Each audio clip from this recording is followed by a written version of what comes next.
Orient bell tiles studio से आप देख रहे हैं एबीपी न्यूज। नमस्कार, बहुत स्वागत है आप सभी का। आप देख रहे हैं एबीपी न्यूज, आपके साथ मैं हूं अपर्णा मौजम। वक्त हो गया है खबर पक्की है काश। और अब बात करते हैं फिरोजाबाद की, जहां मामूली विवाद पर दो दुकानदारों के बीच जमकर मारपीट हुई। दरअसल कोटला रोड चौराहे पर हलवाई और ज्वेलर्स की दुकान आसपास है।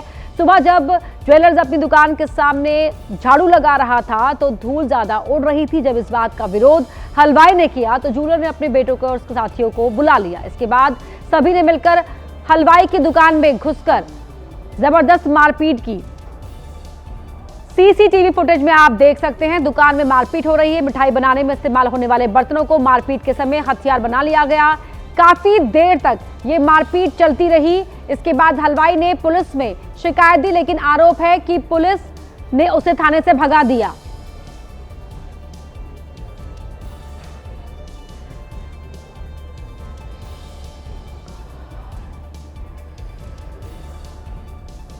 यूपी के उन्नाव में भीषण सड़क हादसा सामने आया है, जहां पर आगरा लखनऊ एक्सप्रेसवे पर ट्रेलर की टक्कर से पहले ट्रक का पंचर बना रहे ड्राइवर और क्लीनर की मौत हो गई। उसके बाद ट्रेलर भी बेकाबू होकर सड़क पर पलट गया, जिसमें ट्रेलर के ड्राइवर की भी मौत हो गई। हादसा बांगरमऊ इलाके के देवखरी चौक के पास हुआ है। बताया जा रहा है कि यहां पर ड्राइवर और क्लीनर ट्रक का पंचर बना रहे थे, जिन्हें पहले तेज रफ्तार ट्रेलर ने कुचल दिया और उसके बाद ये ट्रेलर भी सड़क पर पलट गया। हादसे में ट्रक के ड्राइवर और क्लीनर के साथ ही ट्रेलर के ड्राइवर की भी जान चली गई।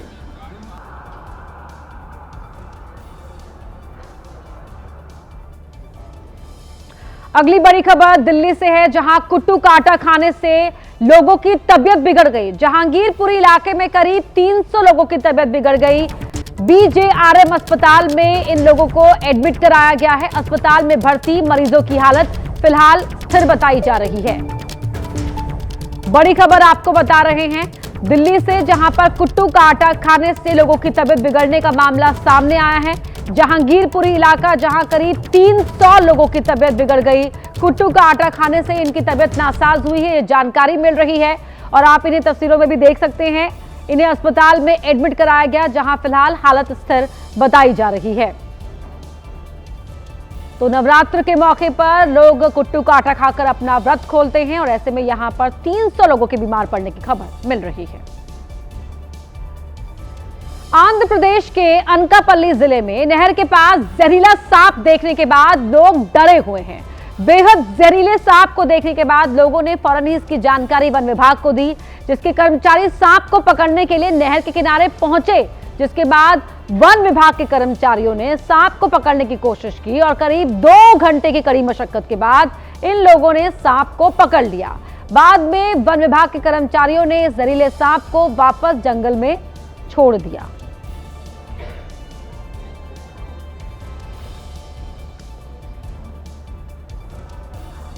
तो गाजियाबाद में गाड़ियों की चेकिंग के दौरान महिला थाना पुलिस को बड़ी कामयाबी मिली। दरअसल लोहिया नगर चौकी कट के पास पुलिस बैरियर लगाकर गाड़ियों को चेक कर रही थी, तभी मेरठ तिराहे की तरफ से आते एक स्कूटी सवार को पुलिस ने रुकने का इशारा किया। बदमाश ने पुलिस से बचने के लिए स्कूटी मोड़ ली, लेकिन आगे जाकर वो गिर गया।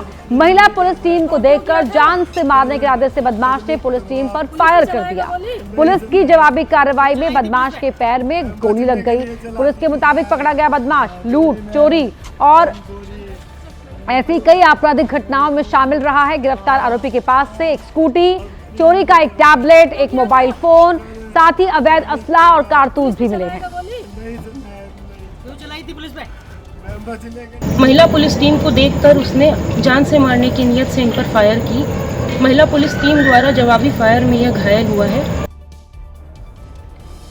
मुंबई के नाला सोपारा से चौंकाने वाली एक तस्वीर सामने आई, जहां पर एक एसयूवी गाड़ी समंदर की लहरों के बीच फंस गई और इसे देखने के बाद लोग हैरत में पड़ गए।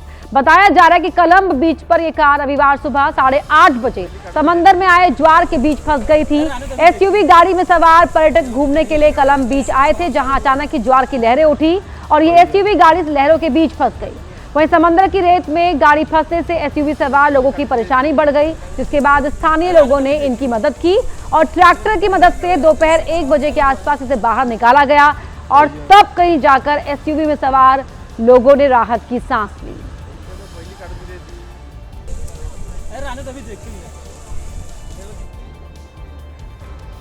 खबर अलीगढ़ से है, जहां कार और एक मिनी ट्रक में जबरदस्त भिड़ंत हो गई। इस हादसे में एक मासूम बच्चे और महिला समेत 4 लोगों की मौत हो गई, जबकि एक घायल हो गए। दरअसल कार की रफ्तार काफी तेज थी और वो सीधा मिनी ट्रक से जा भिड़ी।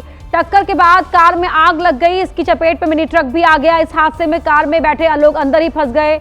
मासूम बच्चे समेत 3 लोग जिंदा जल गए, जिनकी मौत हो गई। तो वहीं ट्रक में भी आग लगने से एक युवक की मौत हो गई। बाद में सूचना मिलने पर फायर ब्रिगेड की टीम मौके पर पहुंची। हादसे में कार में फंसे एक युवक को बचा लिया गया, जिसकी हालत गंभीर बनी हुई है। दोनों ही गाड़ियों में आग लगने से अकराबाद इलाके में हाईवे पर आवाजाही बंद हो गई। आग पर काबू पाने के बाद अब हाईवे को खोल दिया गया है। इन तस्वीरों में भी आप देख सकते हैं किस तरह से यहां पर हाईवे से इन गाड़ियों को हटाया गया। इस हादसे में 4 लोगों की जिंदा जलकर मौत हो गई।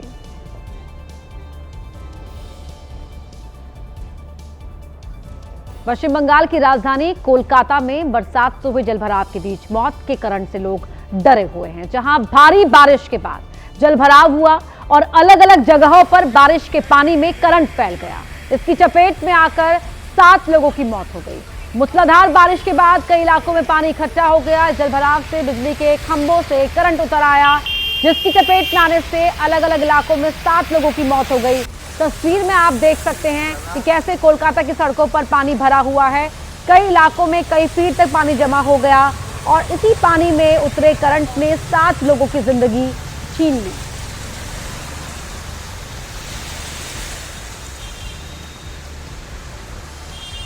तो पश्चिम बंगाल के कोलकाता की तस्वीरें आपकी टीवी स्क्रीन पर है, जहां पानी से लबालब सड़कों को आप देख सकते हैं और सड़क से गुजर रहे जो लोग हैं, चाहे वो पैदल हो या गाड़ियों में सवार हो, सबकी मुश्किलें भी इन तस्वीरों में देखी जा सकती हैं।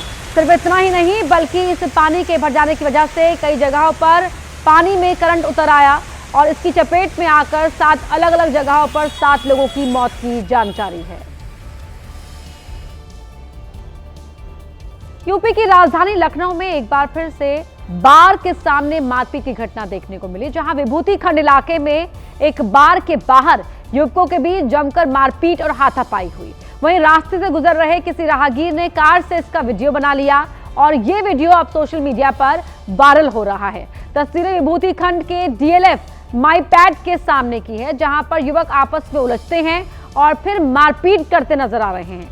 सड़क पर युवकों के बीच हुए इस झगड़े की वजह से काफी देर तक यूं ही अफरा तफरी बनी रही और ट्रैफिक भी कुछ देर तक रुका रहा। वहीं वीडियो वायरल होने के बाद अब पुलिस मामले की जांच कर रही है।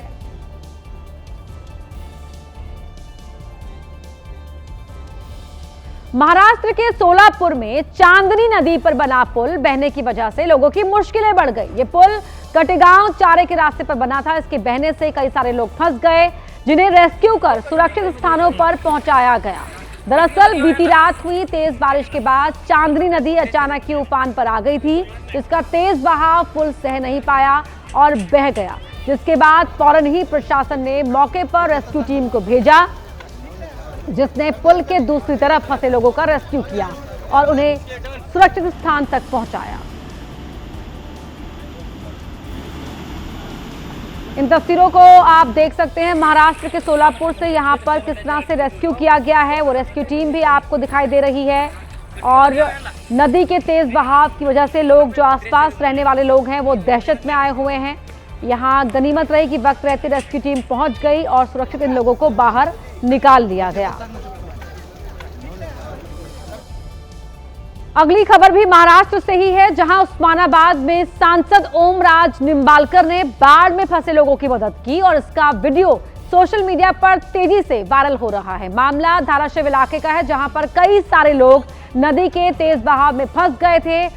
जैसे ही इसकी जानकारी सांसद ओमराजे निंबालकर को मिली, वो मौके पर पहुंचे और उन्होंने बाढ़ में फंसे लोगों को अपने साथियों की मदद से रेस्क्यू करना शुरू किया। इस दौरान एमपी ओमराजे खुद भी नदी में उतर गए और रस्सी की मदद से नदी के बीच फंसे हुए लोगों को बचाते हुए नजर आए। वहीं सांसद की ये कोशिश सोशल मीडिया पर वायरल हो रही है, जहां लोग उनकी कोशिश की जमकर तारीफ कर रहे हैं।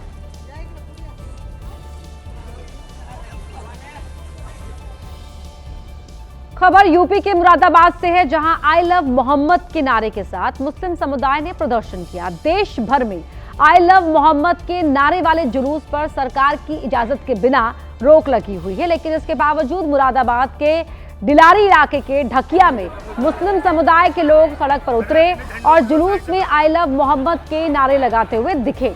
कानपुर में हुई घटना के बाद से देश भर में आई लव मोहम्मद वाला जुलूस जोर पकड़ रहा है, जिसकी संवेदनशीलता को देखते हुए सरकार ने बिना इजाजत ऐसा जुलूस निकालने पर रोक लगाई है। लेकिन मुरादाबाद में इसकी नाफरमानी की गई और बिना इजाजत के ही बड़ी संख्या में मुस्लिम समाज के लोग सड़क पर उतरे और नारेबाजी की।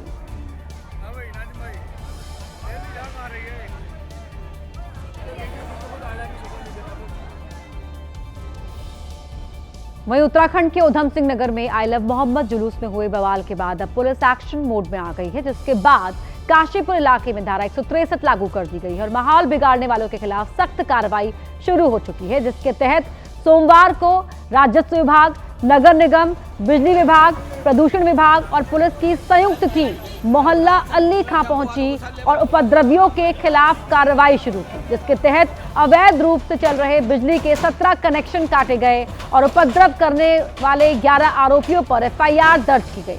इस इलाके में जो भी अवैध निर्माण है उनके खिलाफ प्रशासन ने सख्त रवैया अपना लिया है, जिसे बुलडोजर की मदद से तोड़ा जा रहा है। वहीं प्रशासन का एक्शन देखने के बाद जुलूस में उपद्रव कर शांति भंग करने वाले आरोपियों के होश फाख्ता हो गए हैं। बता दें कि 21 सितंबर को रात को आई लव मोहम्मद नाम से जुलूस निकाला गया था, जिसमें शामिल उपद्रवियों ने जमकर हंगामा किया था और पुलिस टीम पर भी हमला किया था।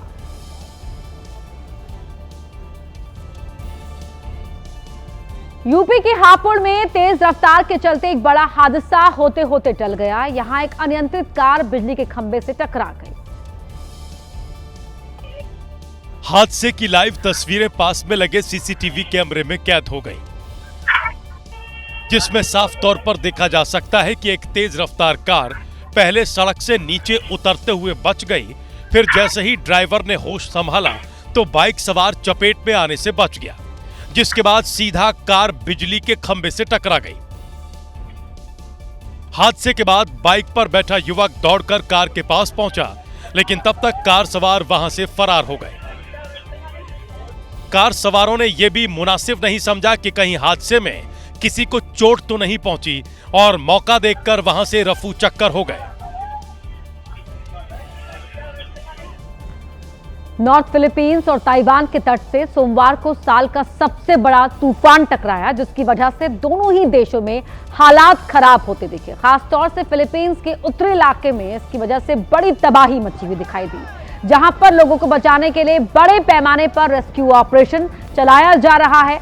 तूफान के बाद हुई भारी बरसात से हालात बिगड़ते दिखे और जमीन पर सैलाब उमड़ता हुआ नजर आया, जिसके बीच उत्तरी फिलीपींस के कई गांवों में लोग फंस गए थे, जिन्हें सैलाब से निकालने के लिए रेस्क्यू ऑपरेशन चलाया गया। तस्वीर में आप देख सकते हैं कि कैसे रस्सियों की मदद से रेस्क्यू टीम बाढ़ के बीच फंसे लोगों को निकालने की कोशिश कर रही है।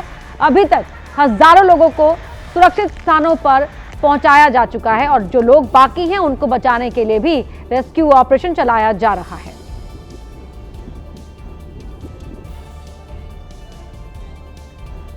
तो गायक जुबिन गर्ग का अब से थोड़ी देर में राजकीय सम्मान के साथ अंतिम संस्कार किया जाएगा। असम के कामरूप में उन्हें श्रद्धांजलि देने के लिए जन सैलाब उमड़ पड़ा है और इन तस्वीरों में भी आप देख सकते हैं। इसके साथ ही सीएम हिमंता बिस्वा शर्मा ने भी उन्हें श्रद्धांजलि दी और असम इस समय राजकीय शोक में डूबा हुआ है। अपने फेवरेट जुबिन दा के अचानक हुए निधन के बाद जो असम का हर नागरिक है वो बेहद सदमे में है। 19 सितंबर को सिंगापुर में डूबने से जुबिन गर्ग की मौत हो गई थी और आज उनके अंतिम संस्कार में जन सैलाब उमड़ा पड़ा है। उससे पहले जब एयरपोर्ट से जुबिन गर्ग के घर तक उनका शव लाया गया तो उनकी पार्थिव देह के साथ असम का हर नागरिक मानो सड़कों पर चलता हुआ दिखाई दिया। बाजार बंद थे, दुकानें बंद थी और यहाँ तक कि हर कोई उनकी पार्थिव देह के दर्शन के लिए सड़कों पर उतर आया था और करीब 5.5 घंटे लग गए थे उनकी पार्थिव देह को एयरपोर्ट से उनके निवास स्थान तक पहुंचने में। और आज सब उन्हें भावभीनी श्रद्धांजलि देने के लिए उमड़ पड़े हैं। असम के कामरूप में उनका आज राजकीय सम्मान के साथ अंतिम संस्कार किया जाएगा।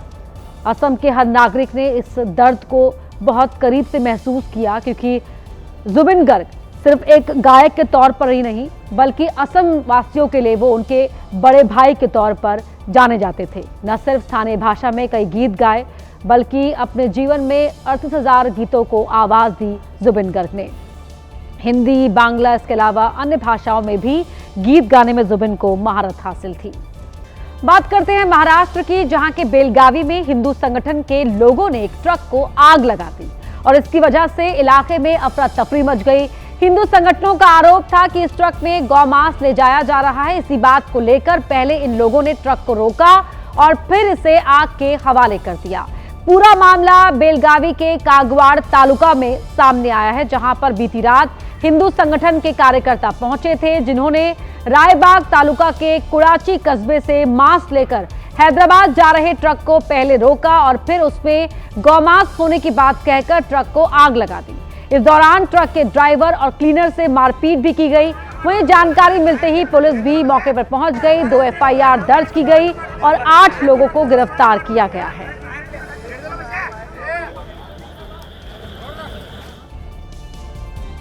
यूपी के गोंडा में पुलिस के मना करने के बावजूद भी ग्रामीण संदिग्ध युवकों की पिटाई कर रहे हैं। 24 घंटे के अंदर अलग अलग गांव में 2 युवक गांव वालों का शिकार बन गए।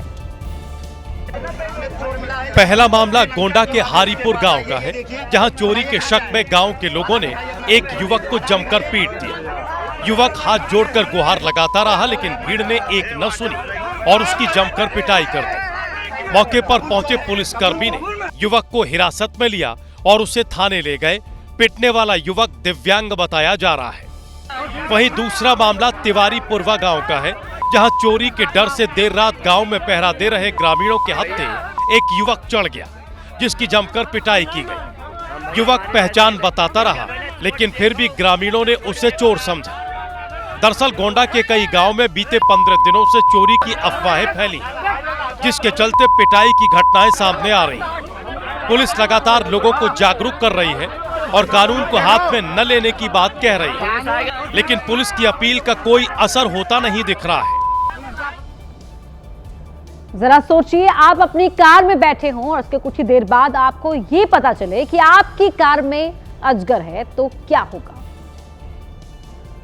कुछ ऐसा ही हुआ यूपी के बाराबांकी में रहने वाले नागेंद्र प्रताप सिंह के साथ। कार में दिक्कत शुरू होने के बाद जब नागेंद्र ने बोनट खोला तो 7 फीट लंबा अजगर उसके अंदर बैठा हुआ था। इस अजगर को देखने के बाद इस शख्स का क्या हाल हुआ वो आप आसानी से समझ सकते हैं। गाड़ी स्टार्ट किया, मैं कार्यक्रम में निजी कार्यक्रम में जा रहा था, तो स्टार्ट किया तो गाड़ी में वाइब्रेशन हुआ। जब वाइब्रेशन हुआ तो मैंने बोनट खोल के देखा गाड़ी का, तो गाड़ी में अजगर सांप था। तो मैंने वन विभाग को सूचना दिया, वन विभाग वाले आए और सांप को पकड़ के, अजगर सांप को पकड़ के लेके ये जंगल में छोड़ दिया। ये घटना बाराबांकी के सिरौली गौसपुर की है। कार में अजगर निकलने के बाद आसपास के लोग भी डरे हुए हैं।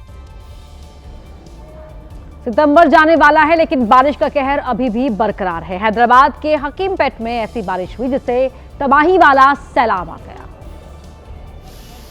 तस्वीरें हकीमपेट की सड़कों की हैं, जहां पानी का बहाव इतना तेज था कि कई गाड़ियां बहने लगी। बाइक तो मानो खिलौने की तरह बहने लगी। सैलाब में कई बाइक बह भी गई। बारिश का कहर ऐसा टूटा कि ऑटो और वैन भी पानी में बहती दिखाई दी। तस्वीरें इस बात का सबूत है कि हैदराबाद और उसके आसपास के इलाकों में बारिश कहर बनकर टूट पड़ी है। हकीमपेट में बाढ़ जैसे हालात बन गए। लोगों के घरों, दुकानों में बारिश का पानी भर गया। गलियों में पानी नदी नालों की तरह बहने लगा। तबाही लेकर आई बारिश की वजह से आम जनजीवन अस्त व्यस्त हो गया। वहीं रोजाना काम पर जाने वाले लोग भी घरों में कैद होकर रह गए। भारत का सोता हुआ शैतान फिर से जाग गया। दक्षिण एशिया का इकलौता सक्रिय ज्वालामुखी बैरनद्वीप फिर से एक्टिव हो गया है। इससे निकलने वाले लावे का एक वीडियो सामने आया है। लंबे समय बाद ये ज्वालामुखी 20 सितंबर को भारत के अंडमान निकोबार में फटा और तब से इसमें से लावा निकल रहा है। ये अक्सर शांत रहता है, इसीलिए इसे सोता हुआ शैतान कहा जाता है। इस ज्वालामुखी का पहला विस्फोट 1787 में देखा गया था और इसके बाद से यह कई बार सक्रिय हुआ है। 1995 में इसमें बड़ा विस्फोट हुआ था। समंदर के बीच 710 मीटर ऊंचाई पर यह ज्वालामुखी है। सुरक्षा कारणों की वजह से इसके पास जाने के लिए सरकार से अनुमति लेनी पड़ती है, जबकि बैरन द्वीप पर उतरने की अनुमति नहीं है।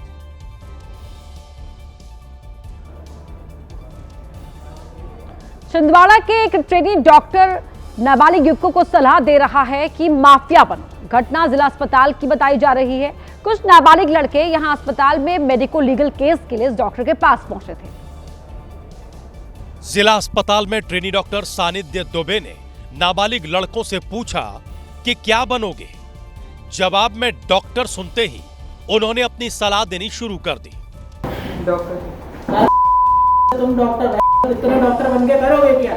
जगह पोस्ट खाली नहीं है, क्या करोगे डॉक्टर बन के? ये 400 गरीब बैठे हम, तनख्वाह मिली चारों क्या करोगे इतने डॉक्टर बन के? सैलरी और पोस्ट की बात खत्म हुई थी तो डॉक्टर सानिध्य दुबे की अगली सलाह सामने आ गई। सबसे अच्छा है तुम बनो माफिया, जरा गांजा बेचो, पैसा ही पैसा, पूरी दुनिया तुम्हारे नीचे काम करेगी। और क्या तुमको करना कुछ नहीं, थोड़ा पैसा होकर नेता बन जाओ।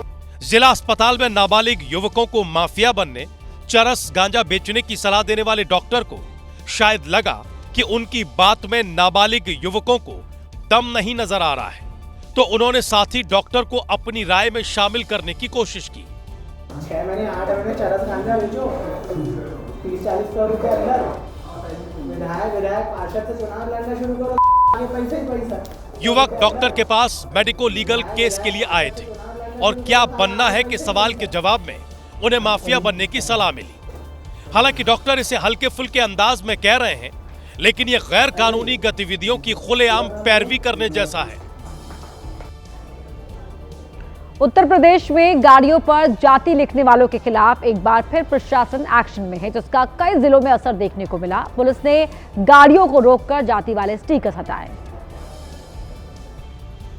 तस्वीरें यूपी के हापुड़ की हैं, जहां पुलिस ने ऐसी गाड़ियों को रोककर अभियान चलाया जिन पर किसी जाति या धर्म का जिक्र था। साथ ही गाड़ियों से काली फिल्म भी हटा दी। बात सिर्फ स्टिकर हटाने तक नहीं रही, बल्कि ऐसी गाड़ियों के चालान भी काटे गए। पुलिस की कार्रवाई से वाहन चालकों में हड़कंप मच गया। वहीं यूपी के शामली में जगह जगह जातियों वाले लगे बोर्ड के खिलाफ भी कार्रवाई होना तय है।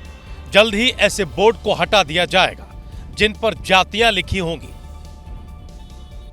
बता दें कि सीएम योगी का सख्त आदेश है कि कोई भी अपनी गाड़ी, नंबर प्लेट और रास्तों पर लगे बोर्ड पर जाति का जिक्र नहीं करेगा, जिसके चलते प्रदेश भर में जाति सूचक स्टिकर और बोर्ड के खिलाफ मुहिम चलाई जा रही है।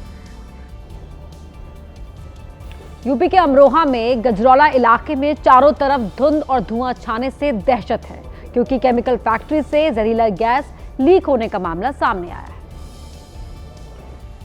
आलम यह है कि फैक्ट्री के आसपास और हाईवे पर धुंध की चादर बिछी हुई है। दूर से ही आसमान में धुएं को देखा जा रहा है। साथ ही लोगों को सांस लेने में भी दिक्कतें हो रही हैं। वहीं फैक्ट्री से जहरीली गैस लीक होने की सूचना पर मौके पर पुलिस प्रशासन पहुंच गया। मामले की जांच पड़ताल की गई। फैक्ट्री के कर्मचारी और अधिकारी से पूछताछ की गई और धुएं के पीछे की वजह को खंगाला गया। गैस निकल रही है, इसको भी रोकने के लिए एनडीआरएफ की टीम से बात हुई है। एनडीआरएफ की टीम भी आ रही है। प्रकरण सामने आया है, इसमें जांच करा के कार्रवाई कराई जाएगी। प्रशासनिक अमला पूरी तरह से एक्शन में है। जल्द ही गैस पर काबू पाने की बात की जा रही है। वहीं गैस से बचने के लिए लोग मास्क या रूमाल से मुंह को ढक कर रख रहे हैं। आसपास की बस्ती में लोग घरों में कैद हो गए हैं। हरियाणा के यमुनानगर में बदमाशों ने घर के बाहर फायरिंग की थी, लेकिन जब ये बदमाश पुलिस की गिरफ्त में आया तो इसको अच्छे से सबक सिखाया गया। यमुनानगर की पुलिस इस बदमाश को उसी घर के बाहर लेकर पहुंची जहां इसने 30 लाख रुपए की रंगदारी के लिए 13 सितंबर की रात को फायरिंग की थी। इस बदमाश के पैर पर प्लास्टर चढ़ा हुआ था और एक हाथ में जंजीर बंधी हुई थी। पुलिस वालों ने इसे इसी हालात में नीचे उतारा और ये रेंगते हुए उस घर के बाहर तक गया जहां इसने गोली चलाई थी। दरअसल पुलिस इसे निशानदेही के लिए इस घर के बाहर लेकर पहुंची थी। जांच में पता चला कि 2 बदमाशों ने विदेश में बैठे गैंगस्टर वेंकट गर्ग के कहने पर फायरिंग की थी। इस मामले में साहिल नाम का ये बदमाश तो पुलिस के हत्थे चढ़ गया, जबकि दूसरे की तलाश जारी है। इश्क में पागल लोग न जाने कैसी कैसी हरकतें कर देते हैं। एक ऐसा ही मामला सामने आया है यूपी के मेरठ से, जहां सिरफिरे आशिक ने रैपिड मेट्रो की दीवार पर आशिकी का संदेश ही छपवा दिया। अरुण को जब उसकी पूजा नहीं मिली तो उसने ये तरीका ढूंढ लिया। बिजनौर के रहने वाले अरुण ने रैपिड ट्रेन के पिलर पर ही पूजा के नाम संदेश लिख दिया। अरुण ने लिखा, पूजा तुम कहाँ हो, मैं तुम्हें 17 साल से ढूंढ रहा हूँ। अब सोशल मीडिया पर लोग तरह तरह की प्रतिक्रिया दे रहे हैं। कोई कह रहा है पूजा तो शादी के बाद 2 बच्चों की मां बन चुकी है, तो कोई कह रहा है कि पूजा को ढूंढने की कोशिश मत करो, वो मेरी हो चुकी है। तस्वीरें आपको दिखाते हैं असम के कामरूप की, जहां गायक जुबिन गर्ग को राजकीय सम्मान के साथ अंतिम विदाई दी जा रही है। जुबिन के अंतिम संस्कार में जन सैलाब उमड़ा हुआ है। सीएम हिमंता बिस्वा शर्मा ने भी उन्हें श्रद्धांजलि दी। 19 सितंबर को सिंगापुर में डूबने से जुबिन गर्ग की मौत हो गई थी और आज उन्हें राजकीय सम्मान के साथ अंतिम विदाई दी जा रही है। इससे पहले जब जुबिन गर्ग की पार्थिव देह को एयरपोर्ट से उनके घर तक लाया गया था तो सड़कों पर जनसैलाब जो उमड़ पड़ा था वो आज भी देखने को मिल रहा है। हर किसी की आंखें भीगी हुई हैं और हर कोई उन्हें भावभीनी श्रद्धांजलि देने के लिए यहाँ पहुंचा हुआ है। असम में मानो असम ठहर सा गया हो जब से जुबिन गर्ग के अचानक हुई मौत की खबर आई और इस खबर ने सभी को झकझोर कर रख दिया। सीएम हिमंता बिस्वा शर्मा ने भी उन्हें श्रद्धांजलि दी है और आज पूरे राजकीय सम्मान के साथ जुबिन गर्ग को अंतिम विदाई दी जा रही है। सिंगापुर में जुबिन गर्ग की अचानक हुई मौत की खबर ने सभी को झकझोर कर रख दिया है। हर संगीत प्रेमी, क्योंकि जुबिन ने न सिर्फ असमी भाषा में बल्कि बांग्ला और नेपाली, भोजपुरी और हिंदी भाषा में भी अपनी आवाज से कई गीतों को गाया और जुबिन गर्ग की गायकी के न सिर्फ लोग मुरीद थे बल्कि उनके व्यक्तित्व की भी वो सराहना करते थे और इसीलिए असम के लोग उन्हें जुबिनदा कहकर बुलाया करते थे। ये तस्वीरें आपके टीवी स्क्रीन पर आप देख रहे हैं, जहां पूरे राजकीय सम्मान के साथ अंतिम विदाई आज गायक जुबिन गर्ग को दी जा रही है। कोरोना के काल में भी जुबिन गर्ग ने अपने घर के दरवाजे आम लोगों के लिए खोल दिए थे। उसे कोविड केयर सेंटर में अपने घर को तब्दील कर दिया था। इसके अलावा असम के लोगों के सरोकार से जुड़े मुद्दे वो प्रमुखता के साथ उठाया करते थे। बढ़ते आगे, राहुल गांधी ने बीजेपी पर हमला बोला। भारत में सबसे बड़ी समस्या बेरोजगारी है। बेरोजगारी का सीधा रिश्ता वोट चोरी से है। बीजेपी वोट चोरी संस्थाओं को कैद कर सत्ता में बनी हुई है। बेरोजगारी 45 साल के उच्चतम स्तर पर पहुंच गई है। युवा समझ चुके हैं असली लड़ाई वोट चोरी के खिलाफ है। चुनाव चोरी होते रहेंगे, बेरोजगारी और करप्शन भी बढ़ता रहेगा। सबसे ऊंचे स्थान पर बेरोजगारी पिछले 45 सालों में अब पहुंच गई है। युवा समझ चुके हैं अब युवा ना नौकरी की लूट सहेंगे ना वोट की चोरी सहेंगे। बेरोजगारी और वोट चोरी से मुक्त करना ही सबसे बड़ी देशभक्ति है।